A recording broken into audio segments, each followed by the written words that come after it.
మేషరాశి వారికి ఏలినాటి శని ప్రారంభమైనా కూడా గురువు అనుగ్రహం కలుగుతుంది. గురువు 3వ స్థానం లోపలికి వచ్చాడు. నెగిటివ్స్ కొంచెం తగ్గుతాయి. మీరు నెగిటివ్ని అట్రాక్ట్ చేయకుండా ఉంటే చాలు. మీరు నెగిటివ్ వైపు ప్రయాణం చేయకండి. మీకు నెగిటివ్స్ అన్నీ కూడా పాజిటివ్గా అయిపోతూ ఉంటాయి. అంటే మీకు గతంలో పోయిన వస్తువులు కానీ అన్నీ తిరిగి దొరుకుతాయి, మంచి ఆపర్చునిటీస్ వస్తాయి.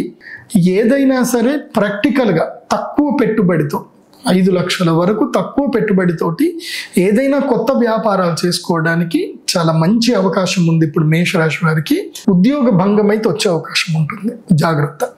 కాకపోతే ఏంటంటే ఫ్యామిలీతో ఎక్కువగా ఉండకండి మేషరాశి వారు. ఇంట్లో తక్కువగా ఉండండి, బయట ఎక్కువగా ఉండండి. ఇది బాగా గుర్తుపెట్టుకోండి.